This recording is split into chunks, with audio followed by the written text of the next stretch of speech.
todo o tipo de coisa que depende, né, do ambiente natural vai estar relacionado a isso aqui. Até a casa da gente, os controles de praga que a gente, né, um rato, uma barata, uma coisa assim, a gente precisa ter uma compreensão básica disso aqui para funcionar.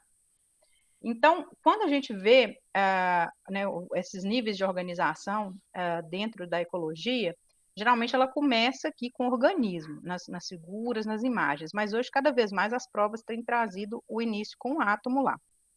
E às vezes vocês vão achar um fluxo desse aqui, que começa nem com o átomo, começa com as subpartículas atômicas lá que compõem o átomo, né? Mas a unidade básica mínima lá, né, que a gente conhece, assim, estrutural, formada é o átomo, que é cada elemento químico lá que a gente tem lá na natureza. Esses elementozinhos aqui, no caso aqui está representado carbono, ele forma moléculas, né, que vão fazer parte da estrutura do nosso corpo. A estrutura básica do nosso corpo inicia pelas organelas que formam as células. Então, por exemplo, mitocôndrias, lisossomos, ribossomos, tudo isso é parte das nossas células. E as nossas células formam os tecidos. Os tecidos, por sua vez, por exemplo, a gente tem o tecido epitelial, né, que recobre o nosso corpo todo. Esses tecidos vão formar os órgãos formam sistemas inteiros, né, complexos, que formam o nosso organismo. Então, nossas unidades funcionais aí, né, de cada uma dessas divisões aqui. Se um tecido tiver com problema, ele vai influenciar todo o funcionamento de um órgão que acaba impactando o funcionamento do sistema como um todo. Então, por exemplo, se você tiver um problema lá no tecido do seu pâncreas como órgão deixar de funcionar direito, seu organismo todo não vai funcionar direito. Você pode ter uma diabetes, aí você pode ter ou algumas variações, né, dentro desses problemas em que você tem baixa produção de insulina, baixa produção de glucagon, que são as coisas que o pâncreas produz ali que controlam o nosso organismo. Assim como também existem outras substâncias que ele produz que vão influenciar ali o funcionamento do sistema digestório. Então, o organismo depende, né, dessa organização estrutural toda aqui funcionando perfeitamente bem. Assim como, né, como que eu posso dizer, a parte viva, né, a biosfera do nosso planeta Terra depende do funcionamento todo aqui dessa rede que está mais associada, né, ao que a gente conhece dentro da ecologia. Então, como organismo está o lobo-guará aqui, população seria o quê? O conjunto, né, de organismos da mesma espécie, tá? Então, memorizem isso, assim, essa imagem para vocês, porque isso cai muito em provas, isso é cobrado, eu já vi tanto em prova de concurso como prova de Enem, vestibulares específicos, pegadinhas relacionadas a essa organização, de população, comunidade e ecossistemas. Então, a população, ela é sempre indivíduos da mesma espécie reunidos ali num determinado local. Então, essa é a população de organismos. Pode ser a população de lobo-guará. Pode ser, por exemplo, a população de pombo que está vivendo na minha casa, agora infernizando a minha vida. Pode ser uma população, você pode pegar dentro de uma poça d'água, né, no seu quintal, por exemplo, uma população de uma determinada espécie de alga que vive ali, até aquela poça secar. E aí, dentro, né, do contexto dos ecossistemas, você tem as comunidades, que seriam o quê? As diferentes populações de organismos. E aqui, gente, pode ser planta, pode ser bicho, pode ser micro-organismozinhos lá, e pode ser dentro do ambiente aquático, né? Comunidades distintas ali de várias populações interagindo. Isso aqui que compõe uma comunidade. E dentro, né, dos ecossistemas, que essas comunidades estão lá organizadas. Uma árvore, por exemplo, você pegar uma árvore imensa lá da floresta amazônica, ela tem todo um ecossistema contido dentro dela, de organismos. A gente pode até falar dentro do bioma amazônico e tal, mas uma árvore de 40, 50 metros de altura, ela tem uma copa enorme. Se você começar a pesquisar, você descobre que tem pássaros que vivem praticamente só naquela árvore ali, com pouca circulação além dela, faunas inteiras, assim, de invertebrados, besouros, formiga, traça, tudo que vocês pensarem numa única árvore. Então, o ecossistema, quem vai determinar o tamanho dele é o pesquisador, é quem está fazendo a observação. Então, seu ecossistema é o quê? Uma poça d'água, com todas as comunidades que tem dentro dessa poça d'água? É um rio inteiro? É uma bacia hidrográfica inteira? Né? É uma floresta inteira que você está considerando seu ecossistema? Ou é só uma árvore? Ou é só uma moita?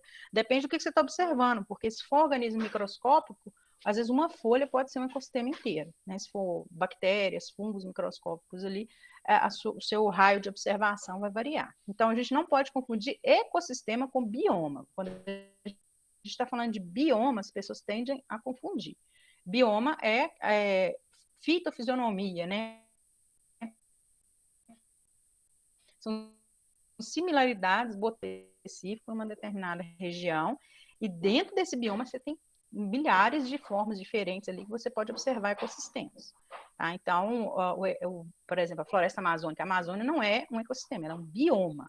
Né? A designação correta é essa. E dentro dela você pode fazer a observação do ecossistema, considerando ela inteira ou considerando uma folha dentro dela. Tá? Claro, essa parte aqui. E aí, se não tiver, dá um grito aí, tá, gente? E aí, dentro, né, juntando todos esses ecossistemas no planeta Terra inteiro, a gente tem o que a gente chama de biosfera, daquelas 4 esferas da Terra, né? A atmosfera, a atmosfera, a parte, né, de ar, hidrosfera, todos os ecossistemas aquáticos, lagos, rios, geleiras, é, litosfera, que é solo, com a parte superficial lá do manto, forma todas as rochas, né? E a biosfera, que é a parte viva da Terra. Então, essa é a organização que a gente vai ver, e muitas vezes cai isso aqui, é bem simples, na verdade, né? Mas falta a gente dialogar um pouco sobre eles e compreender. E aí, dentro, né, desse contexto aí de observação, a gente tem que dividir dentro dos ecossistemas os componentes abióticos e bióticos. Muito foco aqui sempre, tá, gente, na palavra como ela é escrita. Então, esse prefixo bio significa vida. Então, bióticos são os fatores vivos ali dentro do ecossistema. E abiótico, A aqui significa não. Então, são não vivos aqui dentro do ecossistema. Então, a gente pode considerar, por exemplo, a luz solar, que é fundamental, né, na maioria dos ecossistemas que a gente conhece. Ela é um componente abiótico. Os gases, água, minerais, tudo isso aqui, os nutrientes, eles estão dentro dos componentes abióticos. Então, por exemplo, se você estiver observando peixes na lagoa aqui, da Lagoa Central de Lagoa Santa, dentro dos componentes abióticos, até rochas do fundo da lagoa ali são importantes, rochas, raízes e tudo, porque são refúgios que os peixes utilizam para esconder de um predador, para reproduzir. É um componente abiótico, pertence ao ecossistema, ele aumenta ali a variedade de espaços que podem ser ocupados, né, de diferentes maneiras por aqueles organismos, mas não é diretamente um organismo, uma coisa viva que está interagindo ali. Aí, dentro dos bióticos, a gente tem os organismos, né, que fazem parte, e aí a gente tem as diferentes classificações aqui de organismos, e a gente não pode esquecer dos organismos vivos que a gente não se importa muito normalmente, que são os decompositores. Quem são os decompositores? São fungos e bactérias. Os organismos vão pegar a matéria orgânica ali e vão transformar ela em componentes inorgânicos e devolver para o solo. A gente consegue focar bem essa noção dos decompositores quando a gente pensa assim, num pedaço de madeira apodrecendo no quintal, aí dá aquelas orelhas de pau. Aquilo ali são fungos, né? São decompositores. Às vezes também o cocô de vaca lá, né? Esterco lá, aí cresce lá que é cogumelo branquinho, né? Para quem já foi em pasta, assim, cheio de esterco espalhado, costuma ver na época de chuva. Esses cogumelos são nada mais do que fungos que estão brotando ali, né, na matéria orgânica. O esterco, matéria orgânica pura, né? Fezes de vaca. A madeira apodrecendo, rico lá, matéria orgânica. Só que se não, o fungo e as bactérias que estão ali, a gente não está vendo, né? Eles estão decompondo aquilo ali. Se eles se por acaso eles deixassem de existir no ambiente por alguma razão, uma falta de umidade, ou um veneno que exterminasse eles, alguma coisa assim, aquela matéria orgânica ela não é decomposta. Ela fica aprisionada ali muito tempo. Ela não entra para o ciclo de nutrientes ali. Ela não vai conseguir se transformar, né, em uma matéria inorgânica para ser absorvida ali pelas raízes das plantas. Então, nitrogênio, fósforo, nutrientes que as plantas precisam para crescer.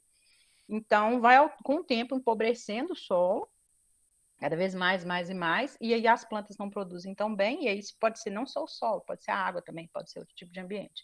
E aí os produtores primários lá, que são as plantas, organismos capazes de realizar fotossíntese, não aumentam, né, não crescem como cresceriam. Aí toda a cadeia trófica é alterada ali. Então as mudanças climáticas, por exemplo, elas podem até alterar esse padrão de decomposição e afetar diretamente essas coisas. Então, quando a gente fala em ecossistema, fala que os ecossistemas são sensíveis, é isso que a gente vem a dizer, né? Cada componente ali dele é fundamental para a manutenção do equilíbrio. Mexeu em alguma coisa, desequilibra. Desequilibra muito, o ecossistema vai se restaurar? Bom, varia, né? Depende do que a gente está impactando. Não vou entrar muito nisso, que senão eu conto uma história de 2 horas para vocês, eu não chego lá na frente. E aí, outra coisa dos ecossistemas que a gente tem que falar é o habitat natural. Eu escolhi aqui umas bichinhas que todo mundo com certeza já viu aqui em Lagoa Santa, que são as capivaras lá da Lagoa Central, né? Nós temos uma população de capivara, não sei quantas são hoje em dia, tem muito tempo que eu não paro para contar elas, mas é um bocadinho, umas dezenas. Elas reproduzem todo ano, tem um monte de porquinho lá bonitinho crescendo, né? Aqueles capivarinhos bonitinhos. E o habitat natural delas, né, o local de que elas vivem, que elas se reproduzem, que elas se alimentam, que elas dormem, é a Lagoa Central e em torno dela. Então, essa designação habitat se refere o habitat, né? Vocês vão achar as duas pronúncias, correto seria o habitat. Elas dependem desse ambiente, desse local. Aí, local é o habitat. Aí a gente tem que diferenciar de nicho ecológico, que é uma outra palavrinha que a gente vai aprender já já. Mas o habitat delas é ali, onde elas encontram tudo que precisam e sobrevivem bem, óbvio, né? Estão reproduzindo, estão mantendo a população delas ali equilibrada naquele ambiente. E é um bicho que depende, né, dessas fontes de água, assim, que para se esconder, para se alimentar, para reproduzir. É um bicho que pode conviver com seres humanos ali de forma até relativamente pacífica. Por isso que estamos sobrevivendo até hoje nesse local. A gente pode avaliar o hábitat de vários organismos. Então, assim, a gente pode pensar, por exemplo, num pardalzinho que fica no quintal da gente. Ele vai ter uma área de abrangência em que ele vive ali. Então, ele vai ter um lugar que ele vai nidificar, que ele vai chocar, vai ser o ninho dele. Ele vai ter os lugares que ele vai se alimentar ao longo do dia. E, de noite, ele vai ter o lugar lá de descanso, que geralmente é próximo do ninho. Então, esse é o habitat natural do pardalzinho. Você vai ter espécies que têm hábitats gigantescos, assim. Então, se alguém aqui já viu aquelas migrações, aquelas coisas lá do continente africano, aqueles mastofauna de lá, né, mamíferos de imenso porte, elefantes, rinocerontes, etc. Aí tem as zebras junto, girafa, não sei mais o quê. Eles ocupam áreas de centenas, milhares de quilômetros, às vezes, porque eles migram e vão de uma área que eles sobrevivem, né, no período de chuva para outra que eles sobrevivem no período de seca, por exemplo. Aqui no Brasil, a gente também tem animais que têm uma grande área de ocorrência, principalmente aves. Né? Então, às vezes, o bicho reproduz no Brasil e, na outra época do ano, ele vai para outro país, né? Atravessa, às vezes, até a fronteira geográfica, né, que a gente impõe, né? Não é. Para o bicho, às vezes, não faz diferença. Mas a gente tem espécies que ocupam grandes áreas, mas não tão grandes. Então, por exemplo, se você pegar uma onça pintada, ela ocupa uma área de vários quilômetros, né? Um macho. Ele circula ao longo dos dias, né? Ele vai andando e circulando essas áreas todas. Ele não vai conseguir sobreviver em áreas muito menores que isso. Se você colocar ele num fragmento muito pequeno, o que vai acontecer com ele? Ele vai começar a circular fora desse fragmento. Aí ele dá um rolê numa fazenda, acha um bezerro, come, acha um galinheiro, invade, come as galinhas todas. Aí alguém vai lá, mata a onça, porque a onça está invadindo. Na verdade, a onça está ocupando, que é o habitat dela, que ela considera, né, o que é natural. Lá no sistema nervoso dele tem a mensagem, né, mais ou menos como é que eu posso dizer, da noção espacial para ele, e ele está rodando, geralmente o macho, né, rodando nesse ambiente, ocupando esse ambiente, explorando o alimento que tem nesse ambiente. Como a gente vai lá e arrebenta com as áreas de mata e constrói as casas, né, vai para a questão do desenvolvimento, que é necessário, né, não é para a gente ir para o mato viver debaixo de uma tapera de bambu, mas como a gente fragmenta muito e a gente não pensa, né, nesses outros organismos aí que precisam circular nessas áreas, o que acontece é que, vez ou outra, a gente se mete com eles sem querer querendo. Na minha casa aqui, por exemplo, direto parece serpente peçonhenta. Então, coral, jararaca, minha vizinha achou dentro da lixeira uma cascavel. É um bicho que está ocupando o habitat natural dele, está indo atrás de recurso, está indo atrás de alimento, está indo atrás de espaço. A minha casa simplesmente ficou dentro da área de expansão que esse bicho consegue ocupar. Então, essa noção de habitat natural, ela pode ser meio complicada quando o homem entra em atrito com a natureza. Exatamente porque o animal, ele não sabe esse limite que a gente tem, né? Daqui para cá é cidade, daqui para lá é mato, é onde você vive. O bicho não tem isso. Então, quando a gente fala natural, é natural mesmo, porque o organismo do bicho, ele vai naturalmente ocupar aquilo que ele foi, né, ao longo da evolução, selecionado para ocupar. E aí, eu vou juntar essa noção de habitat natural para a gente entender a noção de nicho, né, ecológico que que um bicho ocupa. Então, por exemplo, isso aqui é uma coisa, uma figura assim meio estranha, mas é bem simples a gente entender. Vou explicar com calma para vocês verem. Esses aqui seriam os pontos de ocorrência de um determinado organismo. O que nos estudos da área de ecologia a gente costuma muito fazer? A gente pega os pontos de ocorrência, vamos supor que a gente rodou toda uma área de vegetação, Serra de Cipó inteira, e marcou lá onde ocorreu uma determinada planta que está super ameaçada de extinção. Aí a gente entende isso, pontua lá né, com as coordenadas geográficas. Aí a gente vai buscar as variáveis de ocorrência daquela localidade. Lógico, essas aqui são exemplos, né? Temperatura, precipitação, que é a chuva, e a altitude do local. Mas aí você coloca outras coisas aqui, tipo de solo, por exemplo, ou às vezes outras espécies que ocorrem, alguma coisa assim. E aí você determina onde eles ocorrem, qual tipo de condições ambientais que existem. E nesse local você coloca todas as condições ambientais que estão ali e avalia quais são necessárias para essa espécie lá que está pontuada aqui ocorrer. Aí olha só, você gerou manchas. Nessas manchas aqui você espera encontrar essa espécie.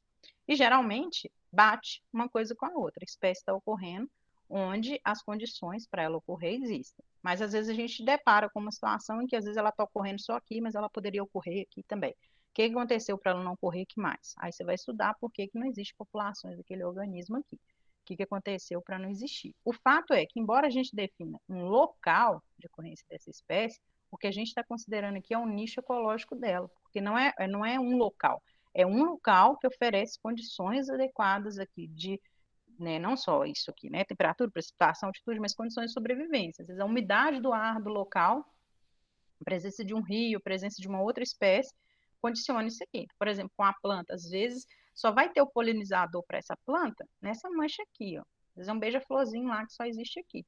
Aí se não existe ele aqui, não adianta. Essa planta não vai proliferar aqui porque não tem o polinizador dela. Então, a natureza tem esses equilíbrios, né? Então, o habitat é o local. Você vai encontrar eles por aqui, com uma série de condições aqui externas, né? Que você vai ver, tem um refúgio, tem isso, tem aquilo, tal. Mas as condições ali, elas são muito mais importantes. Se não tiver as condições que o organismo precisa, o nicho não é praticável. Então, o nicho ecológico, NICHO, o nicho depende disso aqui. E aí eu vou falar para vocês rapidinho aqui de uma coisa bem interessante que é referente, né, a esse conjunto de condições ambientais que podem determinar a ocorrência de uma espécie. Esse aqui é uma arara azul, né, um casal de arara azul lá do Pantanal. É um bicho, não é aquela ararinha lá, não, mas é uma arara também bastante ameaçada.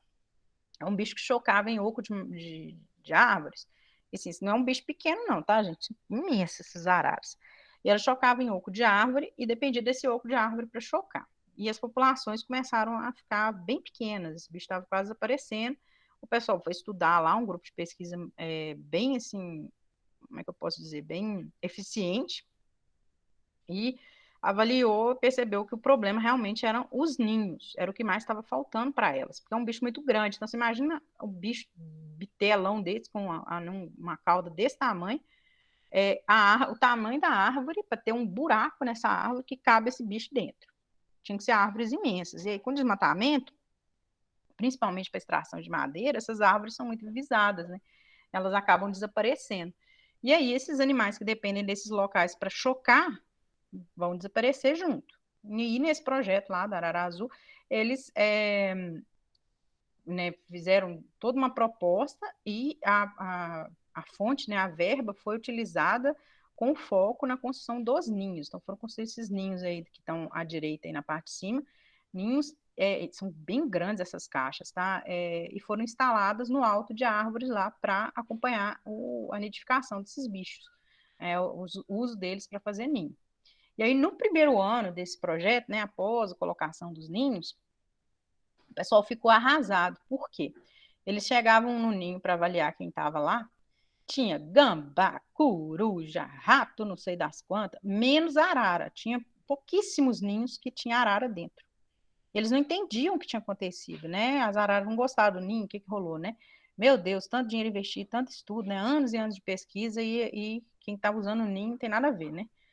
Aí, beleza, só que eles continuaram, né? O projeto visava continuar o monitoramento a longo prazo desses bichos. Aí, quando eles foram observar após o período, né, que eles faziam ninho, reproduziam, tinha filhotes, estava lotado de filhote delas na população. A população tinha aumentado, tinha aparecido muito filhote. Mas o que aconteceu? Eles não usaram o ninho, de onde veio, né?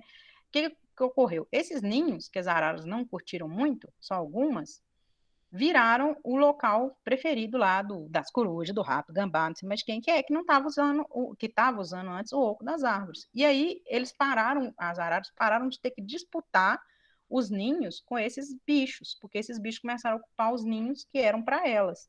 E os ninhos naturais, que eram de ocos de árvore, começaram a ficar mais disponíveis para elas, e elas conseguiram chocar normalmente e nidificar. Então, assim, olha para vocês verem, um recurso, que é o local de fazer ninho, mudou completamente a história desses bichos. E aí eles agora conseguiram aumentar, esse é um estudo de muitos anos atrás, eles já conseguiram aumentar bastante a população delas lá, melhorou bem a situação, e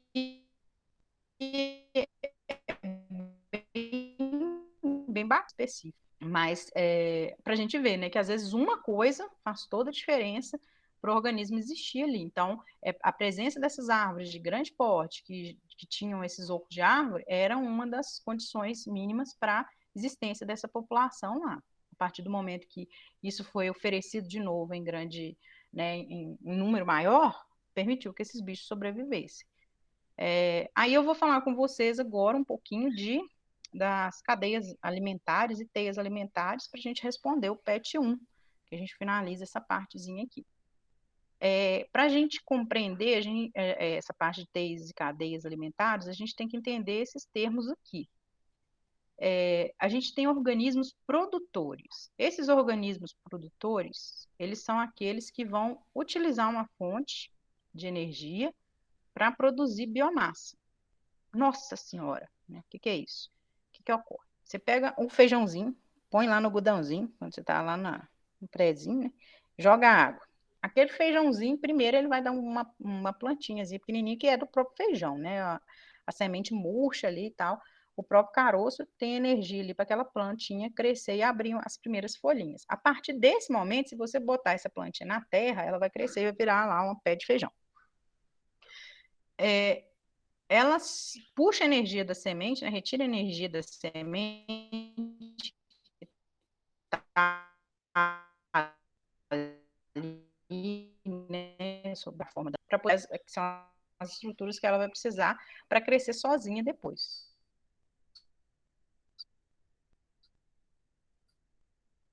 Como que ela vai crescer sozinha depois? Ela vai tirar água do sol, que é exatamente a luz solar. Então, planta que faz fotossíntese, se você colocar no escuro, ela vai morrer. Né, leva um tempo, mas ela vai morrer. Por quê? Porque para produzir energia, né, fazer com o acúmulo de biomassa crescer, essa planta precisa de luz solar. Não é só planta coqueiro, planta flor, lá, pé de tomate, pé de couve, que produz energia, né, a partir de luz solar e tudo mais. A gente tem plantas que a gente não está acostumado a ver a olho nu, que são as algas. Então, por exemplo, quando você chega numa lagoa, está toda aquela cobertura verde, não falo de folhas, não, a água está verde, né? Um aquário, por exemplo, você fica sem limpar, uma piscina que fica muito tempo sem limpar, vai ficando verde. Aquilo ali são algas que estão proliferando ali. A coloração verde da clorofila que está lá, né, na pequena estruturazinha delas. Então, muitas vezes microscópicas, mas fundamentais para a produção de energia nos ecossistemas aquáticos. Tem planta aquática também, né, que cresce ali em cima da água, essas plantas, principalmente as plantas danibrédio, que a gente conhece muito, né, mas na água a gente tem demais essas microalgas lá, minúsculazinhas, que são super importantes, que é o fitoplâncton, geralmente, que a gente chama, né? Está até representado aqui embaixo, dentro dessa bolinha aqui. E aí, esses são os produtores. Sempre que pensar em produtores, vocês pensam em organismos autótrofos, né? O que é autótrofo? Ai, que palavra feia, né? Os autótrofos são aqueles que conseguem, aí a gente fala sempre assim, conseguem produzir a própria energia. Na verdade, eles pegam uma energia externa para extrair, né, dela, de uma fonte externa, a energia que eles precisam para acumular substâncias ali através do metabolismo deles. Então, a planta utiliza a luz solar para realizar a fotossíntese. O que é a fotossíntese? Ela vai conseguir produzir ali, né, glicose, que é como é que pode dizer? Um açúcar, né? Na verdade, é um carboidrato, a partir, né, do ciclo de Krebs lá, toda aquela viagem louca que vocês ainda vão ver, que é basicamente a fotossíntese. A mesma coisa as algas fazem. Existem bactérias que também fazem fotossíntese e existem bactérias que fazem quimiossíntese, que é um processo que vai utilizar algumas substâncias para geração de energia também. Todos são produtores, são a base da cadeia alimentar. Então, aqui é super importante a parte dos produtores, que se faltar o produtor, você impacta a cadeia toda aqui. Se você contaminar o produtor também, com alguma substância química que é tóxica que esteja na água, você contamina a cadeia trófica inteira também. A gente vai ver que tem questões sobre isso. Aí, depois dos produtores, a gente tem os consumidores primários, que são o quê? Os herbívoros, os que se alimentam de plantas. Então, pode ser um peixe aí, herbívoro, né, que come planta. Oi. Tô vendo que tem alguém com o áudio ligado. Ou é só eu? Não, só sou eu mesmo. O áudio tá dando tilt. Então, os. Deixa eu ver se é aqui. Dentro da água lá, os microscópicos lá no meio deles também tem zooplâncton, são bichinhos lá microscópicos que se alimentam das alguinhas microscópicas. Então, muitas vezes, a gente não está enxergando, mas tem lá uns bichinhos também que são herbívorozinhos.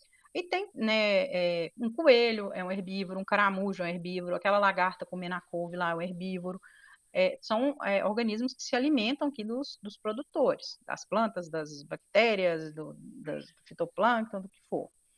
E aí, tem até uma larvinha de inseto aqui que está representada, vocês podem pensar no mosquidadengue, por exemplo. A larva dele é um consumidor primário, que se alimenta de fitoplâncton. E aí, disso, nós partimos para os consumidores secundários, que aí são os que vão se alimentar dos consumidores primários. Aí a gente tem várias opções aqui também, né? Então, o sapo que come a larva de inseto ou inseto, peixe carnívoro que come peixe herbívoro, a tartaruga, cágado, outros bichos tantos que vão estar ali na água convivendo, né? Com esses consumidores primários e se alimentando deles. E, por fim, os consumidores terciários estão representados aqui por essa ave aqui que comeria esses outros organismos. A gente poderia colocar aqui também o ser humano nessa posição, né? A gente come rã, né? Eu nunca comi, mas tem gente que come. Diz que é muito bom, tem gosto de frango. A gente come peixe, né? E tem gente que come cágado também. Então, a gente poderia estar no lugar dessa ave aqui, por exemplo. E pode ter aqui um consumidor quaternário também. Pode ter vários outros consumidores aqui numa determinada cadeia trófica.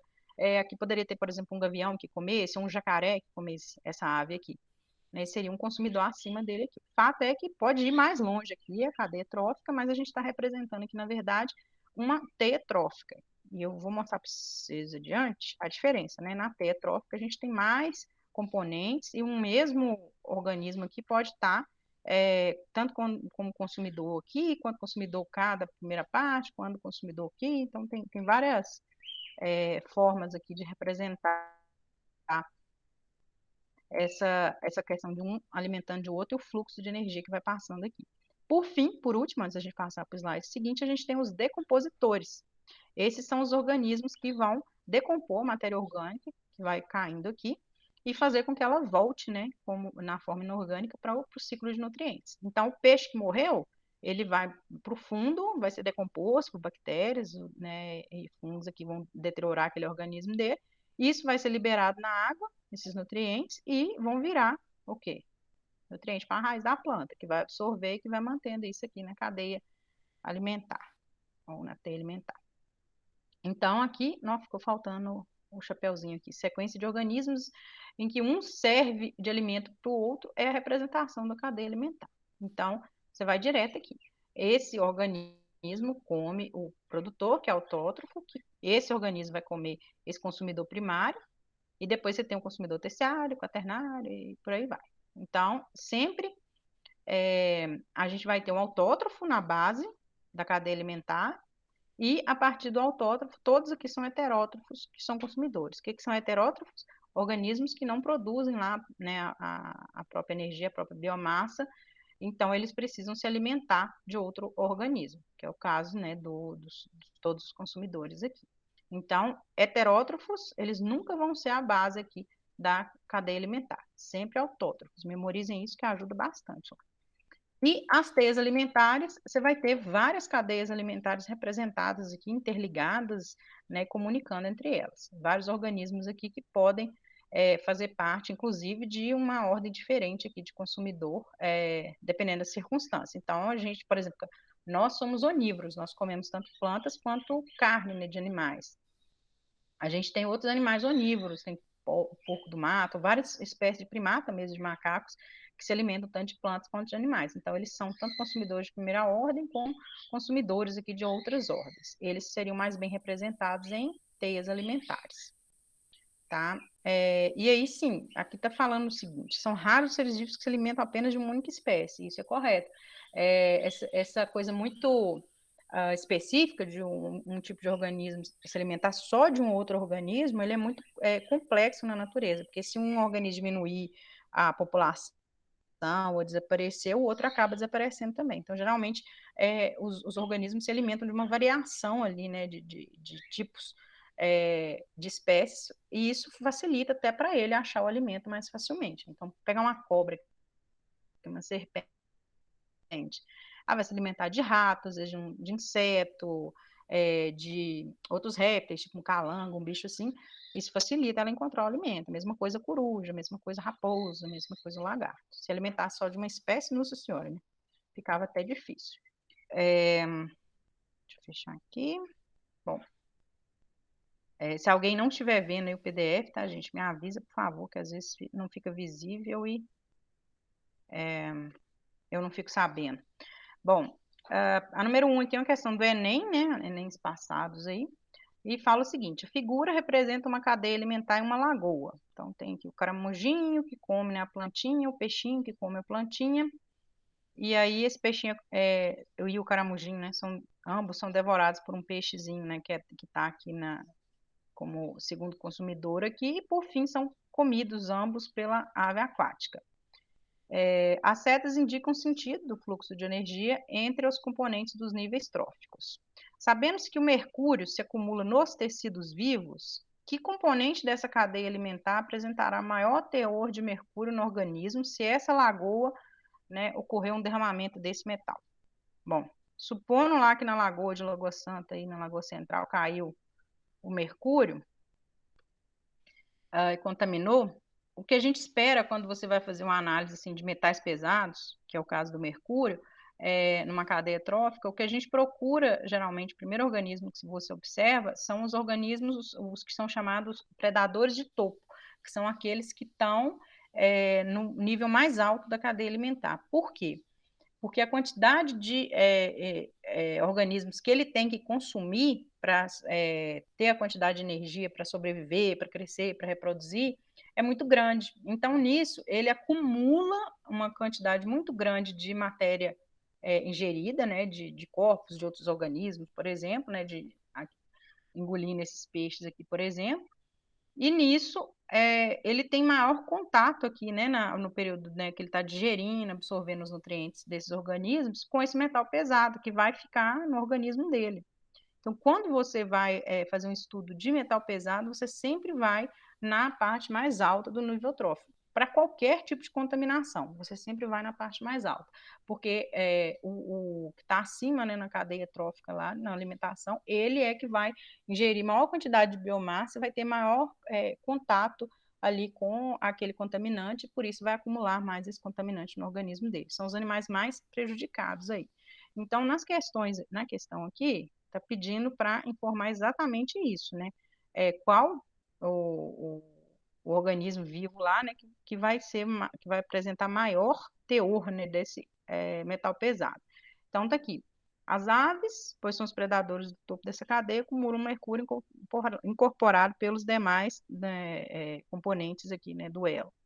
Essa aqui é a correta, né? Já respondi ela para vocês. E os demais aqui estão errados porque os caramujos, eles são o primeiro nível trófico aqui de consumidores. Então, entre os consumidores, esses dois aqui são os que menos vão ter acúmulo de metal pesado.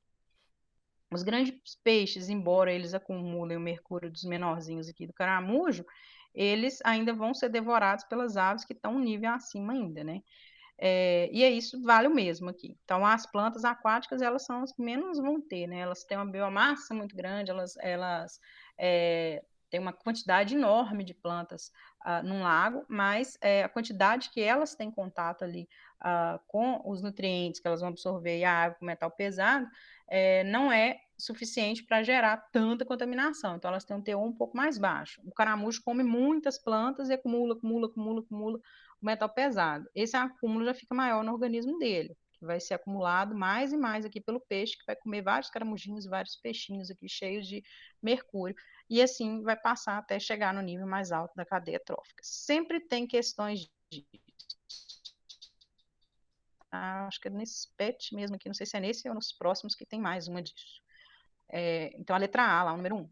A número 2, o menor tamanduá do mundo é solitário, tem hábitos noturnos, passa o dia repousando, geralmente em um emaranhado de cipós com o corpo curvado de tal maneira que forma uma bola.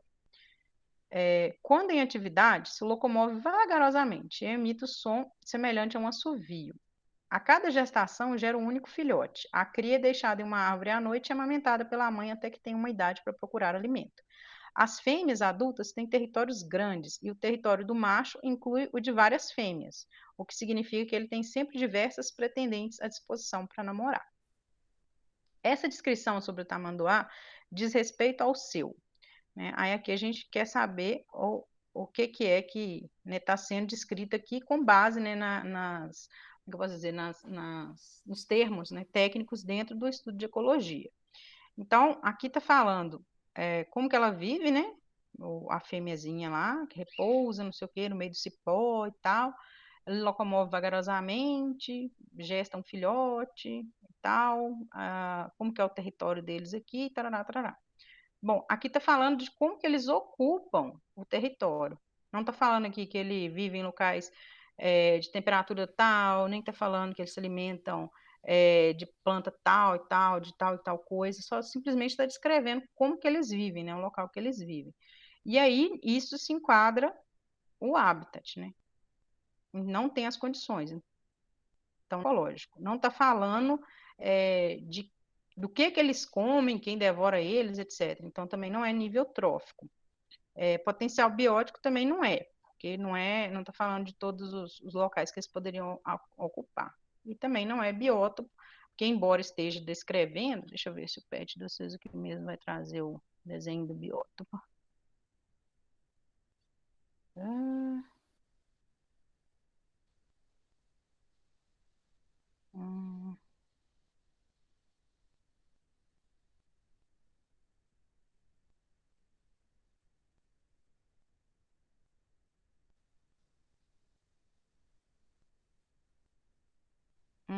Não colocou biótopo aqui. Então, nem tem o biótopo aqui, na verdade, para vocês poderem marcar como sendo ele. Mas, continuando, a número 3 aqui, também do Enem. Os personagens da figura estão representando uma situação hipotética de cadeia alimentar. O desenho ficou bem ruim, né? Mas dá para a gente enxergar aqui. Tem um abutre aqui, igual que esse lá dos desenhos animados, né? Um leão aqui, tigre dente de sapo, quer dizer, e um homem das cavernas aqui. O homem das cavernas está imaginando matar, né, o tigre aqui, no pensamento dele. O tigre está pensando em matar o homem das cavernas. E o abutre está esperando ter dado tudo errado, que os dois terminar morto e ele comer os dois. Então, basicamente, é o que essa tirinha está representando, né? E aí, o homem das cavernas está seguindo o rastro aqui, ainda mostra isso ainda, e o tigre dente sabe também seguindo o rastro do homem. Suponha que em cena anterior apresentada, né, o homem tenha se alimentado de frutas e grãos que conseguiu coletar, ou seja, está considerando ele aqui como um consumidor primário, ele está consumindo o quê? Espécies vegetais, né? Então são seres autótrofos que ele comeu, então ele é um consumidor primário.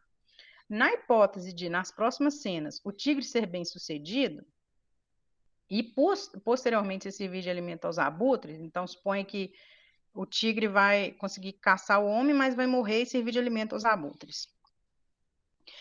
O tigre e abutres ocuparão, respectivamente, os níveis tróficos de. Então, na suposição aqui, esse homem comeu coisas Ai, da divisão autótrofa, né? Que seriam as frutas e grãos. Então, são plantas. Ele se alimentou de organismos produtores. Então, ele é um consumidor primário. Se o tigre conseguir devorar ele aqui, então o tigre vai ser um consumidor secundário. E se o tigre servir de alimento para o abutre vai ser um consumidor terciário aqui, que vai estar se alimentando dele. Aí a gente tem que procurar o tigre como consumidor secundário, cadê? Secundário aqui. E os abutres, consumidor terciário. Então, a letra C, né? Simplesmente era fazer a cadeia trófica em ordem. O mais importante aqui era pensar que se o homem se alimentou de frutas e grãos, ele é um consumidor primário, porque ele se alimentou dos organismos autótrofos, que são aqueles que fazem fotossíntese, no caso aqui, né, das plantas. Tá? Agora vamos para a próxima. Bom, também do Enem, bioindicador, né, o indicador biológico é uma espécie ou grupo de espécies que reflete o estado biótico ou abiótico de um meio ambiente. O impacto produzido sobre o habitat, comunidade ou ecossistema, entre outras funções. Existem vários, tá, bioindicadores no meio ambiente, de tudo que ecossistema tem. A posição trófica do organismo bioindicador é uma das características mais relevantes quanto ao seu grau de importância para essa função.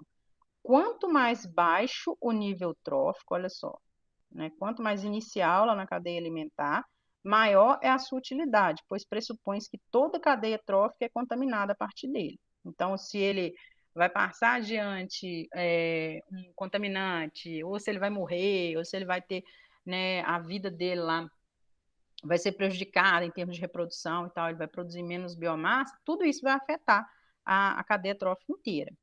Aí está perguntando o seguinte: o grupo de organismos mais adequado para essa condição, do ponto de vista de sua posição na cadeia trófica, é constituído por.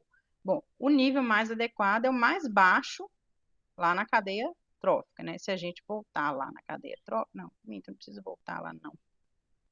Eu posso abrir aqui e a gente avaliar, né? O nível mais baixo são os produtores, são os que iniciam lá a cadeia trófica. Então, os organismos fotossintetizantes ou quimiosintetizantes. Aí a gente tem aqui os exemplos, né, das questões. Então, a gente tem algas, peixes, baleias, camarões e anêmonas. Né? Anêmonas são aqueles organismos lá dos corais. Deixa eu mostrar para vocês que isso aqui pode ser uma pegadinha para quem não está.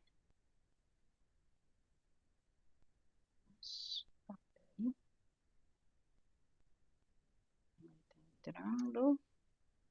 Bom, deixa eu abrir aqui as anêmonazinhas. As anêmonas são espécies de quinidárias, né? Que são organismozinhos vivos, são pertencentes ao reino animal, embora pareçam plantinhazinhas aqui, né?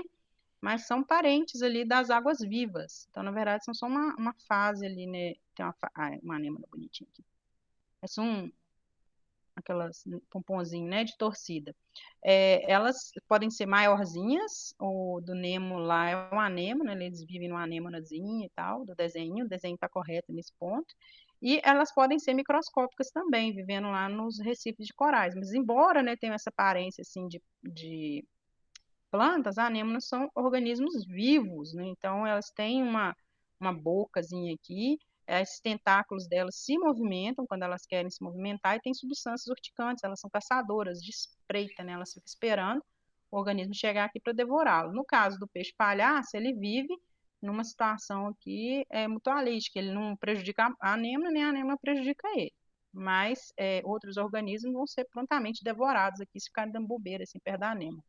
Então, não é uma planta, né? Embora tenha uma aparência de planta. Os camarões são organismos vivos, são animais invertebrados, as baleias, obviamente, são vertebrados, os peixes também. Então, todos aqui são heterótrofos, são organismos que vão depender de outros, né, para se alimentarem. Só as algas que são produtoras. Então, é a letra A aqui, que seria o nível trófico mais baixo da cadeia alimentar, então, o que seria mais adequado como bioindicador de qualidade ambiental ou de alguma poluição ali no ambiente que você possa detectar a partir de um bioindicador.